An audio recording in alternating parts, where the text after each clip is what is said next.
प्रिय प्रतिभागियों, नमस्कार।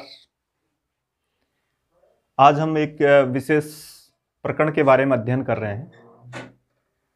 प्रकरण का नाम है मूल्यांकन। मूल्यांकन एक ऐसा टॉपिक है जिससे प्रत्येक परीक्षाओं में एक क्वेश्चन निश्चित आता है।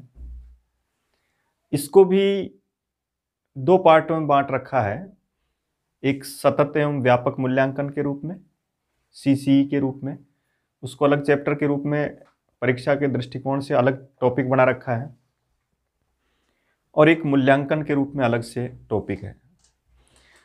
तो देखिए, आप कुछ इस तरह के प्रश्न मूल्यांकन में पूछे जाते हैं जिसको हमें इस तरीके से पढ़ना है कि सतत एवं व्यापक मूल्यांकन के क्वेश्चन में जहाँ ग्रेड प्रणाली से संबंधित प्रश्न आ सकता है, उसके राजस्थान सरकार ने कब उसको प्रारंभ किया या भारत सरकार के द्वारा कब प्रारंभ किया गया, उसकी तिथि से संबंधित प्रश्न भी पूछे जाते हैं।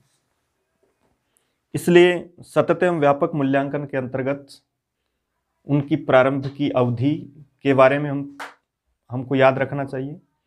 उसकी विशेषताओं के बारे में हमको याद रखना चाहिए कि सतत एवं व्यापक मूल्यांकन में ग्रेड प्रणाली किस तरीके से दी जाती है, और उनकी जो परीक्षा पद्धति है उनके बारे में विशद विवेचन हमको थोड़ा सा याद रखना चाहिए। हम सबसे पहले मूल्यांकन के इस टॉपिक को पढ़ रहे हैं, तो मूल्यांकन के इस टॉपिक में सतत एवं मूल्यांकन की जो प्रक्रिया है उसको बाद में पढ़ेंगे। पहले मूल्यांकन से संबंधित उसके प्रकार है, उसकी विशेषता है, उसका अर्थ है, और मूल्यांकन और मापन में क्या अंतर है, इसके बारे में पहले अध्ययन कर रहे हैं। तो देखिए, सबसे पहले मूल्यांकन क्या है, यहीं से स्टार्ट किया जाता है। क्या से हम स्टार्ट करेंगे, मूल्यांकन क्या है। तो सबसे पहले इस शब्द को देखेंगे तो इसमें दो शब्द दिखाई दे रहे हैं हमको, एक है मूल्य और दूसरा है अंकन। मूल्य और अंकन, अंकनम, यानी मूल्य को आंकना। किसी भी वस्तु के मूल्य को आंकते हैं, वो उसका मूल्यांकन है। तो यहां दोनों पद हैं, मूल्य को आंकना। इसके अर्थ में मूल्यांकन शब्द निर्मित होता है। दो पद हैं इसमें, एक मूल्य पद है और एक अंकनम पद है मूल्यांकनम के लिए। क्या है मूल्य का आंकना? मूल्यांकन एक व्यापक प्रक्रिया है, एक सतत प्रक्रिया भी है।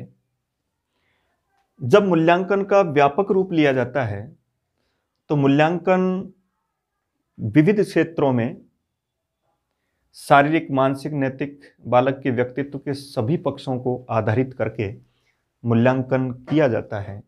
इसलिए इसको व्यापक मूल्यांकन या समग्र मूल्यांकन कहा जाता है। हमने मूल्यांकन को अधिकतर हम मूल्यांकन को एक परीक्षा पद्धति से जोड़ते हैं, लेकिन विद्यालय का मूल्यांकन, विद्यालय में पढ़ने वाले छात्रों के मूल्यांकन से जब इसका तात्पर्य समझा जाता है तब हम उसको इस तरीके से समझ सकते हैं कि वहां पर हम परीक्षा को मूल्यांकन समझ बैठते हैं। जबकि क्या अंतर है दोनों में? परीक्षा के लिए एक प्रश्न आता है कि ज्ञानात्मक क्षेत्र का जो परीक्षण करती है वो परीक्षा है, उसके लिए वहां परीक्षा उत्तर भरते हैं। मूल्यांकन, शैक्षणिक मूल्यांकन के लिए यह निश्चित होता है कि शिक्षक जब किसी विषय वस्तु को पढ़ाता है तो उससे पहले वो कुछ निश्चित उद्देश्य निर्धारित करता है, और उन निश्चित उद्देश्यों की प्राप्ति उस पाठ को पढ़ाने के बाद अथवा उस विषय वस्तु को पढ़ाने के बाद छात्रों को कितनी उपलब्धि हुई, छात्रों में कितना व्यवहारगत परिवर्तन हुआ, इसका परीक्षण जिसके द्वारा किया जाता है वो मूल्यांकन है। शैक्षणिक मूल्यांकन के अंतर्गत बालक के विविध पक्षों का मूल्यांकन किया जाता है। इसलिए सबसे पहली जो प्रक्रिया है कि छात्रों में व्यवहारगत परिवर्तन हुआ या नहीं हुआ, इसकी जांच जिसके द्वारा की जाती है वो मूल्यांकन है। फिर ये कहा जाता है कि अगर उसमें कुछ कमी रह गई, उन उद्देश्यों की प्राप्ति पूर्ण रूप से नहीं हुई तो वापस उस प्रक्रिया को प्रारंभ किया जाता है और फिर उस प्रक्रिया के आधार पर मूल्यांकन किया जाता है। इसलिए कहा जाता है कि मूल्यांकन एक सतत प्रक्रिया है। सतत प्रक्रिया से तात्पर्य यहाँ निरंतरता से है और निरंतरता का तात्पर्य भी आपको यही समझना होगा कि बालक को एक बार जब उसका मूल्यांकन किया और उसमें व्यवहारगत परिवर्तन नहीं हुए, उद्देश्यों की प्राप्ति जो हमने रखी थी वो नहीं प्राप्त हुई, उसके उपलब्धि परीक्षण से हमने परीक्षण किया तो हमको लगा कि उसमें जो उद्देश्य हमने निर्धारित किए थे वो उस बालक तक नहीं पहुंचे हैं, उसमें उतना व्यवहारगत परिवर्तन नहीं हुआ है, तो उसके लिए वो वापस प्रक्रिया प्रारंभ करता है। इसलिए मूल्यांकन एक सतत प्रक्रिया है। दूसरा, इसके बाद ये पूछा जाता है कि मूल्यांकन शब्द में और क्या क्या विशेषता हो सकती है, मूल्यांकन किस प्रकार का होता है। तो वहाँ इसमें याद रखें, ये कुछ इसकी सामान्य विशेषताएं जो हर मूल्यांकन में होनी चाहिए। मूल्यांकन के लिए ये शब्द याद रखें हम, मूल्यांकन एक सतत प्रक्रिया है। दूसरा है, मूल्यांकन व्यापक है अथवा समग्र है। व्यापकता को लिए हुए है। मूल्यांकन में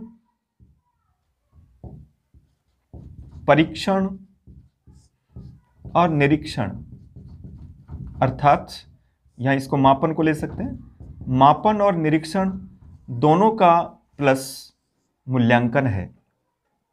अब मापन निरीक्षण दोनों अलग अलग लिए क्योंकि मापन को मूल्यांकन के साथ कई बार मूल्यांकन भी मापन में रूढ़ हो जाता है, तो ऐसी स्थिति में हम ये समझते हैं कि मापन और मूल्यांकन एक ही है, लेकिन ऐसा नहीं है। एक अंतर विशेष है कि मापन एक निश्चित अवधि की प्रक्रिया है जबकि मूल्यांकन एक सतत प्रक्रिया है। मापन का एक किसी विशेष पक्ष से संबंध हो सकता है जबकि मूल्यांकन व्यापक होता है। ये अंतर है मापन और मूल्यांकन के अंतर्गत। इसलिए मूल्यांकन को हम मापन प्लस निरीक्षण की संज्ञा दे सकते हैं। जिस मापन किया, निरीक्षण किया, इन सब का समूह मूल्यांकन के अंतर्गत आ सकता है। जब हम इसको देखते हैं, मूल्यांकन का तात्पर्य बालक के संपूर्ण व्यक्तित्व का परीक्षण है और संपूर्ण व्यक्तित्व के अंतर्गत उसमें हम शारीरिक, मानसिक तथा नैतिक, इन तीनों से संबंधित का परीक्षण करना मूल्यांकन है। व्यक्तित्व का परीक्षण करना मूल्यांकन है। हम केवल इतना ही नहीं समझें कि केवल परीक्षा पद्धति के द्वारा उसके अंक प्रतिशत को देखना ही मूल्यांकन होगा। मूल्यांकन में हम तीनों पक्षों का मूल्यांकन करते हैं, इसलिए इसका पक्ष एक व्यापक पक्ष है। हम ये चाहते हैं कि बालक का शारीरिक विकासात्मक दृष्टिकोण से भी उसका मूल्यांकन होना चाहिए, उसके मानसिक दृष्टिकोण का भी मूल्यांकन होना चाहिए और उसके नैतिकता का भी दृष्टिकोण से मूल्यांकन होना चाहिए। इसके आधार पर मूल्यांकन ऐसे प्रश्न पूछे जाते हैं, बताइए मूल्यांकन में क्या अपेक्षित है, क्या अनपेक्षित है। ऐसे प्रश्न हम समझें, संस्कृत माध्यम में प्रश्न पूछा जाएगा तो उस प्रश्न को अच्छी तरह से आप रिपीट करें, 2 बार समझें कि क्या पूछना चाह रहा है। अब उसमें अपेक्षित के बारे में आता है, 1-2 तथ्य उसके सही हुए तब उसके आधार पर आप अपना उत्तर दे सकते हैं। कहीं हो सकता है तीनों तथ्य गलत हो और एक तथ्य राइट हो, तब उसको उस रूप में आपको उत्तर भरना है। इसलिए याद रखें, मूल्यांकन के लिए हम इन शब्दों का प्रयोग करेंगे। वो सतत हो सकता है, वो व्यापक और समग्र हो सकता है, वो बालक के संपूर्ण व्यक्तित्व का परीक्षण करने वाला हो सकता है, वो मापन और निरीक्षण दोनों का संयुक्त रूप हो सकता है, बालक के संपूर्ण व्यक्तित्व के रूप में उसका शारीरिक, मानसिक और नैतिकता के अंकन मूल्यांकन के अंतर्गत इन तीनों पक्षों को स्वीकार किया जाता है। इसलिए मूल्यांकन एक व्यापक प्रक्रिया है और मूल्यांकन एक सतत प्रक्रिया है। अब देखिए, यहाँ एक दूसरा प्रश्न यह है कि मूल्यांकन, एक प्रश्न पूछा गया कई बार कि मूल्यांकन के प्रकार के रूप में प्रश्न आता है। प्रकार वाला जो प्रश्न है वो विवादग्रस्त सा है। कई बार कई जगह पर मूल्यांकन के प्रकार के रूप में दूसरे तरीके से उत्तर भरा है। अब उसको वहाँ वो प्रश्न के आधार पर निर्भर करेगा।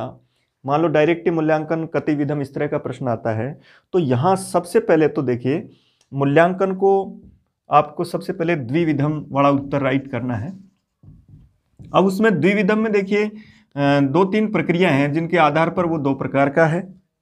सबसे पहले तो है कि जब शिक्षक पाठ पढ़ाता है तो उसमें भी वो वहाँ 2 तरह की गतिविधि से मूल्यांकन की जांच करता है। एक होता है पाठांतर्गत और एक होता है पाठोपरांत। एक दूसरा है आंतरिक परीक्षण और एक बाह्य परीक्षण, और एक होता है मौखिक परीक्षण और एक लिखित परीक्षण। देखिए तीनों ही रूप में ये 2 प्रकार का है। एक है पाठांतर्गत, पाठोपरांत, आंतरिक और बाह्य, मौखिक और लिखित। मौखिक और लिखित मूल्यांकन भी हो सकता है। अब यहां एक प्रश्न बनता है कि प्राचीन काल में कौन सा मूल्यांकन अधिक होता था, तो हम मौखिक उत्तर भरेंगे। उस युग में लेखन सामग्रियां उपलब्ध नहीं थी, इसलिए वहां मौखिक मूल्यांकन, मौखिक परीक्षण ही होता था। तो इस तरह का भी कोई प्रश्न आ जाए कि गुरुकुल आश्रमों में किस प्रकार का मूल्यांकन होता था, तो वहां मौखिक उत्तर भरेंगे हम। तो मौखिक और लिखित। इसी तरह के आंतरिक और बाह्य परीक्षण। आंतरिक परीक्षण जैसे विद्यालयों में अर्धवार्षिक परीक्षाएं होती है, जहां विद्यालय के द्वारा ही उनका प्रश्न पत्र बनाया जाता है। बाह्य परीक्षण के रूप में जहां प्रश्न पत्र बाहर से निर्मित होता है, उसके रूप में भी 1971 में VKR राव समिति ने भी इस पर काफ़ी अध्ययन किया और उन्होंने कहा कि आंतरिक और बाह्य दोनों अलग अलग अंकन किया जाना चाहिए। पाठांतर्गत और पाठोपरांत की बात है, ये प्रश्न भी आया हुआ है, याद रखें। प्रश्न आता है कि शिक्षक पाठ्य सामग्री को पढ़ाते समय पाठ के बीच में जो अवबोधात्मक प्रश्न करता है, बताइए वो किस तरह का मूल्यांकन है। क्या वो पाठांतर्गत है या पाठोपरांत है? तो वहाँ आपको पाठांतर्गत करना है। पाठांतर्गत से तात्पर्य पाठ के पढ़ाते समय मध्य में जो प्रश्न किए जाते हैं वहाँ पाठांतर्गत की श्रेणी में आएंगे, और जो पाठ पढ़ाने के उपरांत मूल्यांकन प्रश्न जो हम करते हैं पुनरावृत्ति प्रश्न के रूप में, वो आपका जो मूल्यांकन है वो पाठोपरांत मूल्यांकन होगा। तो यहाँ इन दृष्टिकोणों से मूल्यांकन के 2 प्रकार के रूप में आपको उत्तर भरना है। हालांकि एक बार RPSC ने इसका उत्तर 3 भी माना, त्रिविधम के रूप में। यहाँ आप ये थोड़ा सा समझ लें कि कई बार RPSC के द्वारा जो प्रश्नों का उत्तर दिया जाता है या जिस प्रश्न को जिस उत्तर के रूप में मान्य किया जाता है, कई बार छात्र उस पर आपत्ति दर्ज कराते हैं, तो आपत्ति के आधार पर RPSC उसमें लिख देती है बोनस मार्क। तो कई बार जिसमें मान लो छात्रों ने कोई आपत्ति दर्ज नहीं कराई हो इस तरह के रूप में, और जहां 2 परीक्षक एक जैसे मिले और उनका एक ही उत्तर समीचीन रहा हो दोनों का, तब RPSC उस उत्तर को राइट मान लेती है। इसलिए हो सकता है वहाँ त्रिविधम के रूप में दोनों एक्सपर्ट ने त्रिविधम कहा होगा, तो उसके रूप में भी उस उत्तर को मान लिया होगा। लेकिन फिर भी हम त्रिविधम वाला भी उसके रूप में राइट कर, एक जगह चतुर्विधम जैसी स्थिति भी दिखाई देती है वहाँ, लेकिन वो एक तरह से मूल्यांकन प्रक्रिया के रूप में नहीं है। लेकिन त्रिविधम के रूप में हम इसके रूप में जरूर देख सकते हैं, जिसमें ज्ञानात्मक, भावात्मक और क्रियात्मक, इसके रूप में हम इसको त्रिविधम भी कह सकते हैं। लेकिन सामान्य रूप से जो उत्तर होना चाहिए वो क्या होना चाहिए? द्विविधम के रूप में। त्रिविधम की स्थिति मान लो द्विविधम ऑप्शन नहीं हो, तब त्रिविधम के रूप में ज्ञानात्मक, भावात्मक और क्रियात्मक के रूप में आप राइट करें, क्योंकि मूल्यांकन का जो प्रवर्तन करने वाला जो व्यक्ति है BS ब्लूम, उसने भी ज्ञानात्मक पक्ष पर बल दिया है, और वहाँ उसी रूप में ज्ञानात्मक अलग व्यक्ति का है, भावात्मक दूसरे का है, क्रियात्मक, और शिक्षा को उन्होंने BS ब्लूम त्रिआयामी प्रक्रिया भी कहा है। तो और जब वो मूल्यांकन का जनक है, तो ऐसी स्थिति में इसका त्रिविधम उत्तर भी राइट हो जाता है। तो ज्ञानात्मक, भावात्मक और क्रियात्मक, इसके रूप में आपको उत्तर भरना है। तो यहाँ अब परीक्षा से संबंधित जो विषय वस्तु आती है जिसमें ज्ञानात्मक का ही मूल्यांकन किया जाता है, उसको किस नाम से, तो वहाँ परीक्षा आप उत्तर भरेंगे। और जब भावात्मक, क्रियात्मक, ये पूरा तीनों का जो समूह है वो पूरा व्यापक उसका अर्थ होगा और वो मूल्यांकन के रूप में जाएगा। इसलिए जब भी हम इसके रूप में इसका उत्तर भरें तो वहाँ ज्ञानात्मक, भावात्मक और क्रियात्मक तीनों पक्ष हैं, और ये तीनों पक्षों के रूप में ही मूल्यांकन की जो प्रविधियां हैं वो भी इसी रूप में अलग अलग की गई है कि मूल्यांकन को किन किन प्रविधियों से मूल्यांकन किया जाता है, तो उसका जो चैप्टर है उसमें से एक प्रश्न आपका ज़्यादातर संस्कृत की जो शिक्षण विधियों के अंतर्गत है उसमें से अधिक पूछा जाता है। अब तक के जितनी बार परीक्षा हुई, क्योंकि एक रीट में भी संस्कृत के 4 पेपर होते हैं, लेवल फर्स्ट में 2 पेपर होते हैं, लेवल सेकंड में भाषा फर्स्ट और भाषा सेकंड, तो 4 पेपर है आपके। 120 क्वेश्चन प्रत्येक रीट में होगा संस्कृत का, दोनों लेवल के, दोनों भाषाओं के रूप में। तो उन 120 क्वेश्चनों में आप देखिए अधिकतर जो क्वेश्चन आपको मिला वो मूल्यांकन की प्रविधियों के बारे में मिला। उसमें ये पूछा गया कि बताओ मौखिक परीक्षा से संबंधित प्रविधि कौन सी है, शलाका परीक्षा किसके अंतर्गत आती है, वस्तुनिष्ठ परीक्षा किसके अंतर्गत आती है, उससे संबंधित प्रश्न आपको ज़्यादा मिलेगा। उसके बारे में हमको उसकी जो प्रविधियों का चैप्टर है उसको पूरी तरीके से अच्छी तरह से तैयार करना है। एक है कि मूल्यांकन की विशेषताओं के बारे में प्रश्न आता है। मूल्यांकन की विशेषताएं कौन कौन सी है, तो अब याद रखें, देखिए एक है वैधता, एक है विश्वसनीयता, एक है व्यापकता,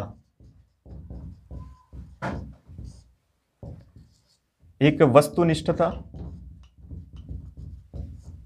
और एक है व्यावहारिकता, एक है उपयोगिता, एक है विभेदनशीलता और एक है प्रामाणिकता, प्रामाणिक या पक्षपात रहित।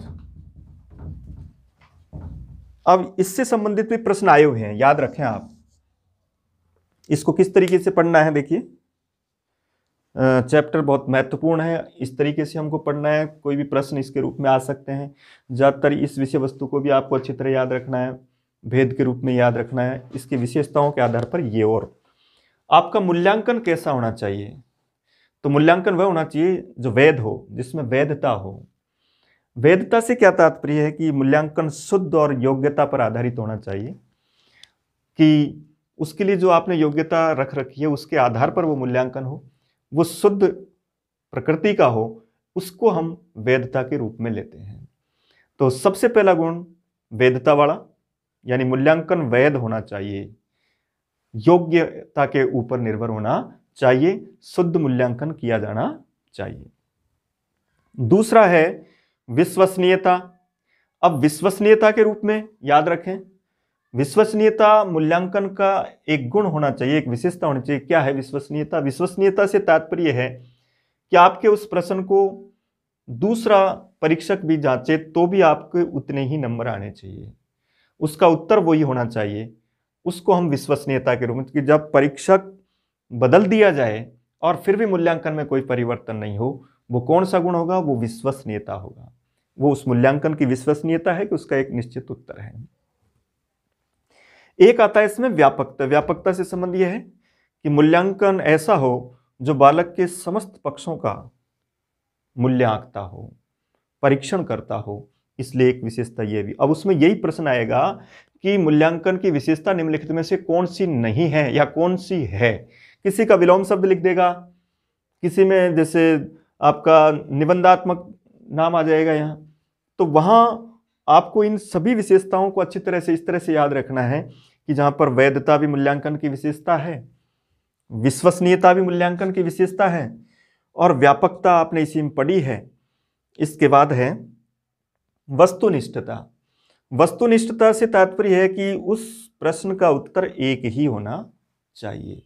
आज की जो परीक्षा पद्धतियां हैं, अब तो समस्त परीक्षाओं में प्राय वस्तुनिष्ठ प्रश्न आते हैं, जिसमें जहां वस्तुनिष्ठ का मतलब है जिसमें बहुचयनात्मक प्रश्न होने चाहिए, जिसमें ऑप्शन हो और उसमें आप एक निश्चित उत्तर को राइट कर सकें। इसलिए वस्तुनिष्ठता एक अच्छे मूल्यांकन की विशेषता है।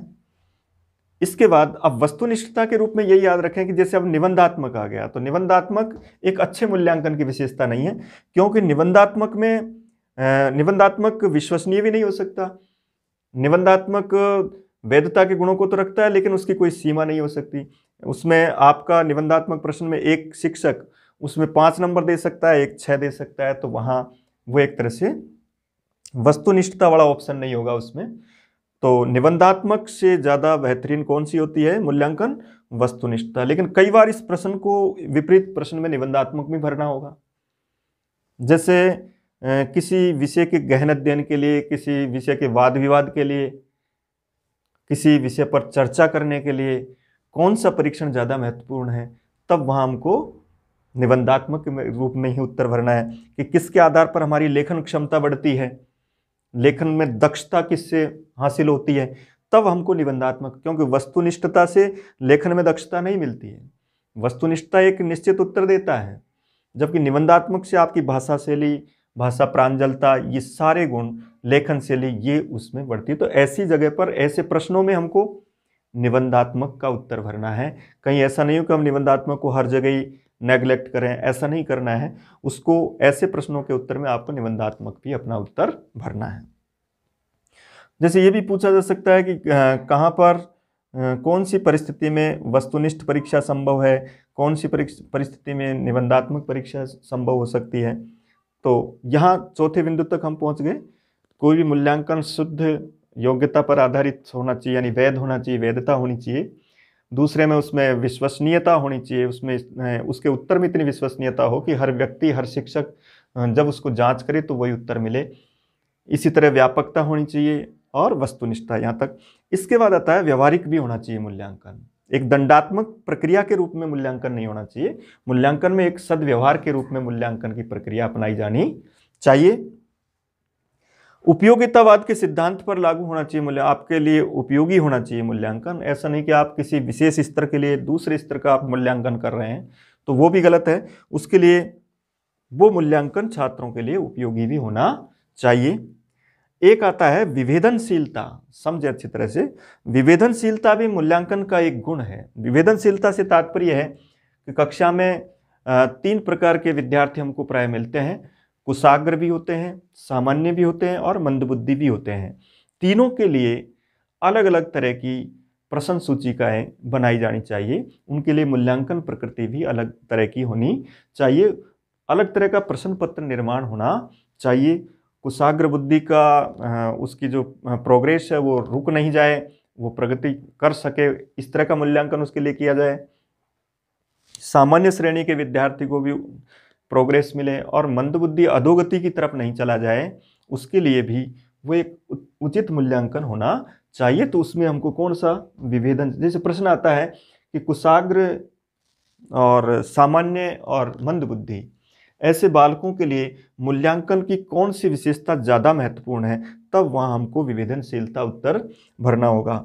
एक लास्ट में प्रामाणिकता, यानी आपका जो मूल्यांकन है वो प्रमाणों पर आधारित होना चाहिए, किंवदंतियों पर या कोई ऐसे अनुमानों के आधार पर नहीं होना चाहिए। प्रामाणिकता पर टिका हुआ होना चाहिए। प्रामाणिकता से तात्पर्य यह है कि पक्षपातपूर्ण भी मूल्यांकन नहीं होना चाहिए। ये नहीं कि किसी के साथ हम पक्षपात करके उसको मूल्यांकन में अपग्रेड कर देते हैं। तो वहाँ प्रामाणिकता होनी चाहिए उस मूल्यांकन में।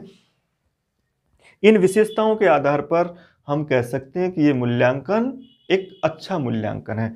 इनसे इर्द गिर्द प्रश्न पूछा जाता है। तो एक क्रम बना लें कि मूल्यांकन क्या है, उसमें कौन कौन से शब्द हैं और उसकी सामान्य विशेषताएं क्या है, मुख्य विशेषताएं उसकी क्या हो सकती है, इनको इसमें भी जोड़ा जा सकता है। ये भी इसी से रिलेटेड हैं दोनों, इसलिए सतत व्यापक शब्द भी इसमें आया, जैसे निरंतर प्रक्रिया के रूप में, और आपका मापन और संपूर्ण व्यक्तित्व के रूप में भी हम इसका प्रयोग कर सकते हैं। ये भी इसकी विशेषता है। लेकिन मुख्य विशेषताओं के रूप में वैधता, इस तरह के प्रश्न ज़्यादा पूछे गए हैं। तो वैधता, विश्वसनीयता, व्यापकता, वस्तुनिष्ठता, व्यावहारिकता, उपयोगिता और विभेदनशीलता और प्रामाणिक, पक्षपात रहित। या वैसे स्टार्ट होने वाली कितनी विशेषता, देखिए 6 विशेषताएं वैसे स्टार्ट है। वैधता, विश्वसनीयता, व्यापकता, वस्तुनिष्ठता, व्यावहारिकता और विभेदनशीलता, उपयोगिता और प्रामाणिकता। इस तरीके से हम मूल्यांकन का अर्थ क्या है, मूल्यांकन की परिभाषा किसके रूप में है, मूल्यांकन के पक्ष ज्ञानात्मक, भावात्मक, क्रियात्मक, मूल्यांकन का प्रवर्तन करने वाला B.S. ब्लूम, उसके आधार पर वो ज्ञानात्मक पक्ष से संबंधित था। और ये उसके भेद के रूप में नाम ऐसे पूछ सकता है, पाठांतर्गत क्या है, पाठोपरांत क्या है, मौखिक परीक्षाएं किस पर आश्रित है, मौखिक परीक्षा का भेद कौन सा हो सकता है, लिखित परीक्षा में कौन कौन आते हैं, उसके भी आपको प्रश्न, लेकिन ये सब हम मूल्यांकन की प्रविधियों के रूप में पढ़ेंगे। तो मूल्यांकन की प्रविधियां इस प्रकार है, देखिए इसमें मूल्यांकन की प्रविधियों के आधार पर भी प्रश्न आता है। अब देखिए एक महत्वपूर्ण प्रश्न है इसमें, मूल्यांकन की प्रविधियां किसी में से भी, इससे पहले जो हमने पढ़ा विशेषता उसमें से भी प्रश्न आ सकता है, लेकिन ज्यादातर प्रश्न इसमें से पूछे जाते हैं। मूल्यांकन की प्रविधियों को सबसे पहले दो भागों में बांटा यहां, एक है परिमाणात्मक और एक है गुणात्मक। परिमाणात्मक को हम संख्यात्मक भी कह सकते हैं, क्योंकि कहते हैं ना संख्या में कितने, दो प्रकार के मूल्यांकन हो सकते हैं, एक परिमाणात्मक और एक संख्यात्मक, और एक दूसरा है गुणात्मक।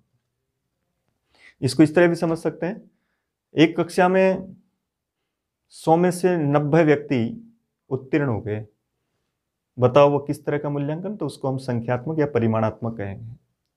लेकिन हम कहेंगे कि उस कक्षा में 100 में से 75 छात्र प्रथम श्रेणी से उत्तीर्ण हुए, वहां गुणात्मक के आधार पर उसको लिया गया। इसलिए जब गुणों के आधार पर, एक होता है संख्यात्मक, एक होता है गुणात्मक, एक में क्वालिटी देखी जाती है, एक में क्वांटिटी देखी जाती है। तो क्वांटिटी से तात्पर्य संख्या से और क्वालिटी से तात्पर्य गुणात्मकता से है, कि क्वालिटी कितनी अच्छी है, मूल्यांकन उसके आधार पर, उसकी प्रविधि के रूप में। तो परिमाणात्मक, और तो इसको नाम से याद रख लें आप, कई बार हम समझ जाते हैं परिणामात्मक तो नहीं है, परिणाम नहीं, परिमाणात्मक, परिमाण का मतलब मापना यानी संख्या के रूप में। अब देखो इसके नीचे, सबसे पहले इसको समझ रहे हैं हम, परिमाणात्मक और संख्यात्मक। यहां इसको फिर इसके दो पार्ट किए हमने, एक ज्ञानात्मक और एक क्रियात्मक। क्रियात्मक के रूप में कोई भी प्रैक्टिकल वगैरह, प्रायोजना वर्क, प्रायोजना कार्य के रूप में उसको इसके अंतर्गत लिया जाता है। बाकी पूरा ज्ञानात्मक पर आश्रित है। ज्ञानात्मक को फिर हमने दो भागों में बांटा, एक है मौखिक और दूसरा है लिखित। मूल्यांकन की प्रविधियां टॉपिक है, दो पार्टों में बटी हुई है, परिमाणात्मक, संख्यात्मक या गुणात्मक। संख्यात्मक परिमाणात्मक के दो भेद हुए, ज्ञानात्मक और क्रियात्मक। क्रियात्मक में प्रैक्टिकल वर्क होता है, उसको प्रायोजना कार्य क्रियात्मक के रूप में लेंगे। ज्ञानात्मक के दो पार्ट किए, एक मौखिक किया और एक लिखित किया। अब मौखिक को समझिए, देखिए मौखिक में प्रश्न ये पूछता है कि मौखिक ज्ञानात्मक मौखिक मूल्यांकन की प्रविधि कौन सी है, कौन सी नहीं है। तो याद रखें, यहाँ आपको ये 5-6 नाम अच्छी तरह से याद रखने हैं, जिसके आधार पर आप अपना उत्तर राइट कर सकते हैं। एक है शलाका परीक्षा, दूसरी है शास्त्रार्थ,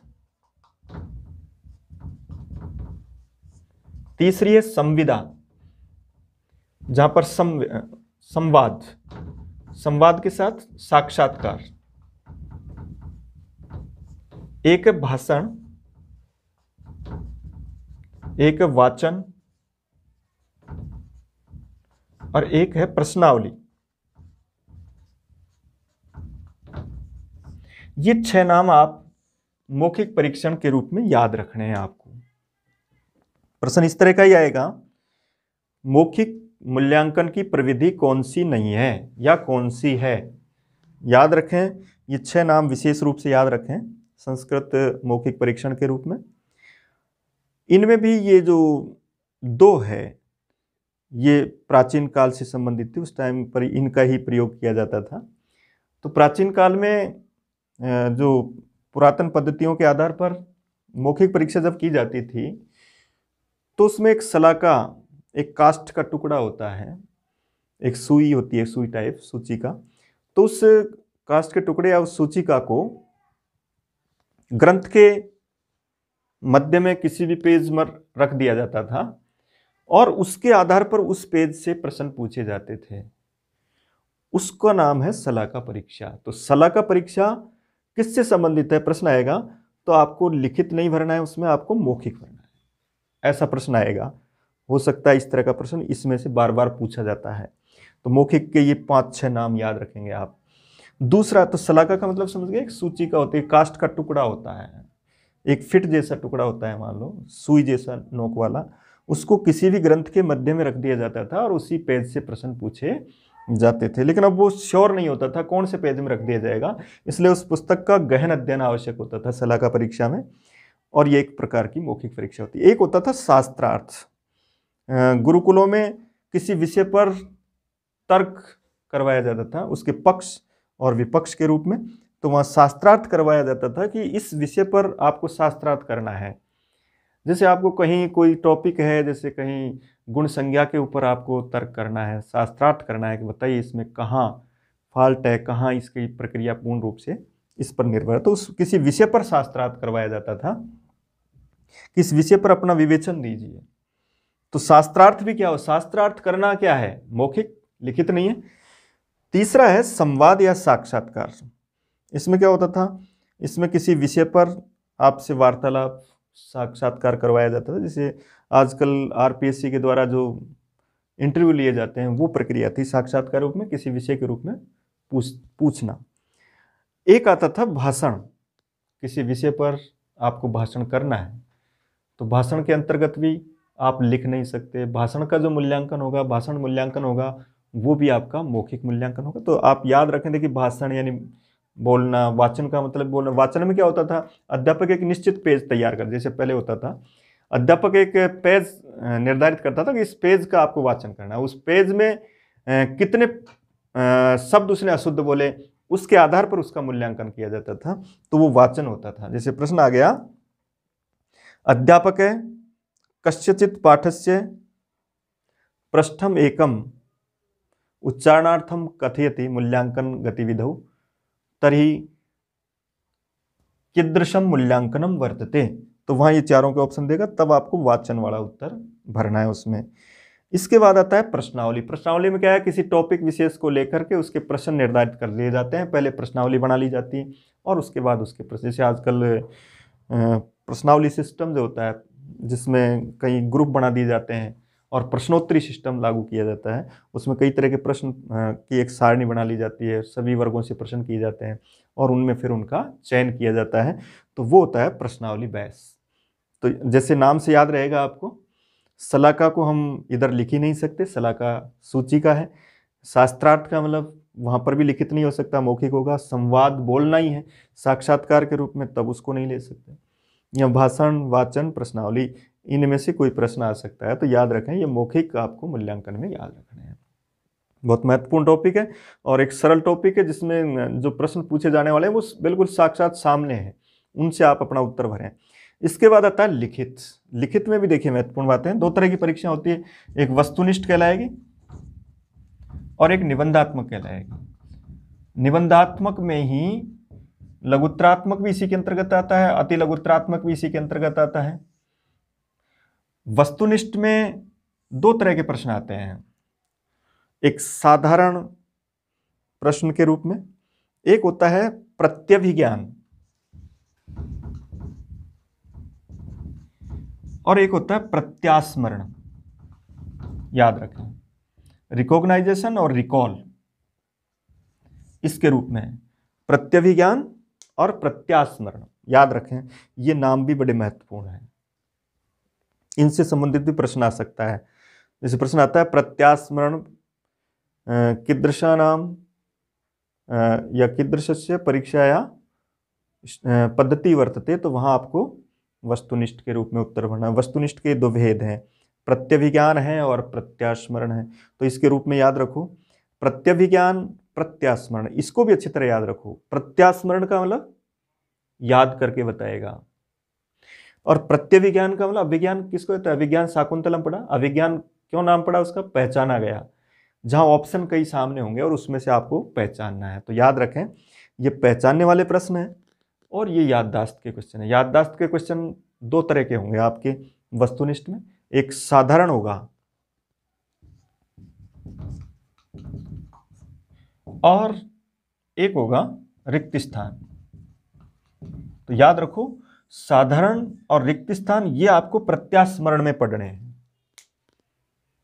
क्योंकि जब रिक्त स्थान दिया जाएगा तो हमको याद होगा तभी बताएंगे, इसलिए वो प्रत्यास्मरण की श्रेणी। साधारण में क्या होता है, एक प्रश्न में उत्तर दे, जैसे कहा जाए भारत का राष्ट्रपति कौन है, तो उसके रूप में साधारण प्रश्न के रूप में। तो ये ऐसे इस तरह के जो प्रश्न है वो प्रत्यास्मरण की श्रेणी में आएंगे। और इधर जो आता है आपका प्रत्यभिज्ञान, प्रत्यभिज्ञान का मतलब पहचानना। किससे पहचाना, एक डायरेक्ट अभिज्ञान भी कर सकते थे, लेकिन प्रत्यभिज्ञान क्यों हुआ?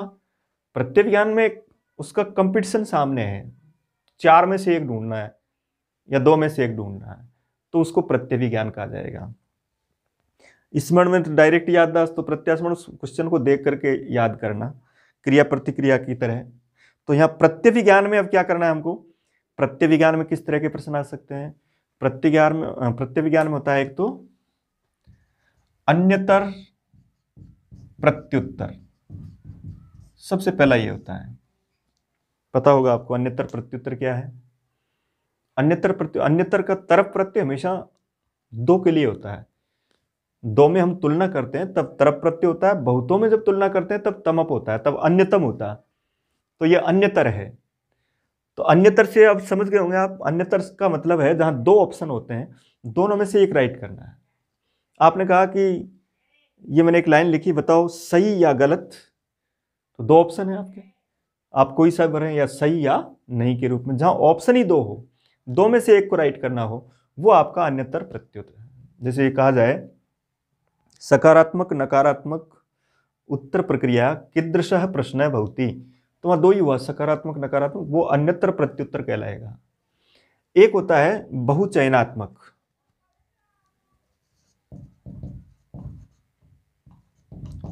या बहुविकल्पात्मक। तो बहुविकल्पात्मक ये भी आपका किस तरह का है, ये भी आपका वस्तुनिष्ठ के अंतर्गत माना जाएगा। एक होता है, इसमें क्या होता है, 4 ऑप्शन, ज्यादातर आजकल की परीक्षाएं इसके रूप में आती है, बहुविकल्पात्मक के रूप में, जिसमें 4 ऑप्शन दिए जाते हैं, आपको कोई एक राइट करना होता है, उसके रूप में प्रयोग करते हैं। एक होता है संयोजन,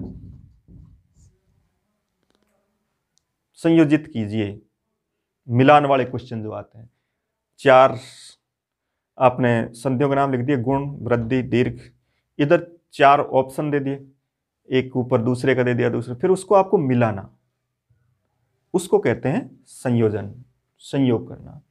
एक होता है वर्गीकरण, छांटना। वर्गीकरण में क्या दिया, जैसे आपको दे दिया कि ये इतने उदाहरण हैं, इसमें से आप छांटिए, गुण संधि के कितने उदाहरण हैं, वृद्धि संधि के कितने उदाहरण हैं, उसके रूप में आपको इस तरह का प्रयोग किया जाता है। एक होता है सादृश्य अनुभव, सादृश्य वाले प्रश्न, कि समान वालों को एक साइड में रखें, उसके जो असमान है उसको दूसरी तरफ रखें। इस तरह के प्रश्न वस्तुनिष्ठ प्रश्नों की श्रेणी में आते हैं। तो याद रखें, ये प्रविधि वाला जो चैप्टर है ये ज़्यादा महत्वपूर्ण है, इसके आधार पर आपको राइट करना है। इसके बाद जो आपका निबंधात्मक जो प्रक्रिया है लिखित की, ये वस्तुनिष्ठ है और वो निबंधात्मक के रूप में है। अब इसके पश्चात जो प्रक्रिया है वो है आपकी गुणात्मक प्रविधि के रूप में है। और गुणात्मक प्रविधि के रूप में उसमें भी आपको नाम याद रखें, वो इतना ज़्यादा महत्वपूर्ण नहीं है। तो गुणात्मक प्रविधि कौन कौन सी है उसको देखिए। गुणात्मक प्रविधियों के अंतर्गत हम निरीक्षण के आधार पर गुणात्मक मूल्यांकन की प्रविधि को काम में लेते हैं। इसमें सिर्फ गुणात्मक प्रविधियों में आपको नाम याद रखना है, ये इतना ज़्यादा महत्वपूर्ण नहीं है। इसमें हमको ये याद रखना है कि गुणात्मक प्रविधियाँ कौन कौन सी है, तो उसके रूप में कुछ नाम इसमें से भी उसमें शामिल हो सकते हैं। यहाँ जो मौखिक आपका मूल्यांकन था उसमें से जैसे प्रश्नावली को भी इसमें लिया जा सकता है। तो एक साक्षात्कार,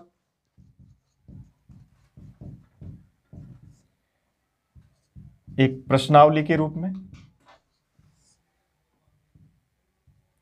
एक मत सूचिका के रूप में। इसमें देखिए निरीक्षण के द्वारा, निरीक्षण एक प्रकार की गुणात्मक मूल्यांकन की प्रविधि है, क्योंकि बालक का जितनी बार हम कोई भी विषय वस्तु के आधार पर उसका जितना निरीक्षण करेंगे उसके आधार पर उसमें एक गुणात्मक प्रविधि के रूप में मूल्यांकन बढ़ेगा। वहाँ उसके साथ साक्षात्कार कर सकते हैं, एक होता है क्रम निर्धारण के रूप में, साक्षात्कार जो हमने इधर पढ़ा था संवाद के रूप में, प्रश्नावली भी इधर पढ़ी थी, प्रश्नावली के आधार पर भी हम गुणात्मक, तो प्रश्नावली साक्षात्कार दोनों इधर भी थी आपके मौखिक मूल्यांकन में, और वो आपके गुणात्मक प्रविधि के अंतर्गत में। मत सूचिका के रूप में बालक का जितना आपने उसका टेस्ट लिया है उसके बारे में उसका याद रखें, उसको कितने कितने नंबर मिले, उसके आधार पर इसका प्रयोग कर सकते हैं। एक उसका क्रम निर्धारण करना पड़ता है कि वो बालक कौन सी क्लास के अंतर्गत किस क्रम पर है, वहाँ क्रम का जब निर्धारण करते हैं वो भी एक तरह से आपका गुणात्मक मूल्यांकन होगा। और गुणात्मक मूल्यांकन के आधार पर एक होता है संचित अभिलेख,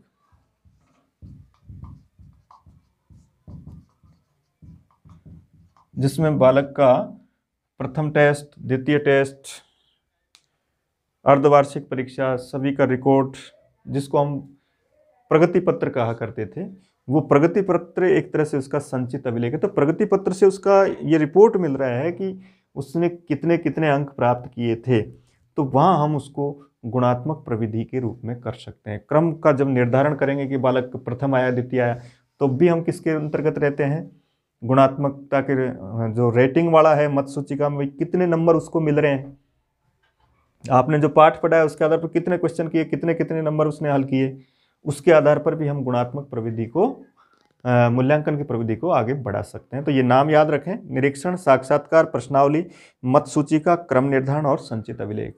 इसके आधार पर आप मूल्यांकन से आने वाले प्रश्न को हल कर सकेंगे। वैधता, विश्वसनीयता, व्यापकता, वस्तुनिष्ठता आदि जो विशेषताएं थी उनको पढ़ें, प्रकार के रूप में पढ़ें, पाठांतर्गत की स्थिति को समझें, और उसके साथ ये ज़्यादा महत्वपूर्ण मूल्यांकन की प्रविधि, और इसमें भी ये फर्स्ट ज्ञानात्मक वाला जिसमें आपका मौखिक और लिखित है उस पर आप पूरा ध्यान दें। गुणात्मक वाला अभी तक कोई सी भी परीक्षा में ये प्रश्न इसका नहीं पूछा गया, इसलिए इसमें केवल आप नाम याद रखें, ज़्यादातर इस पर विशेष करें।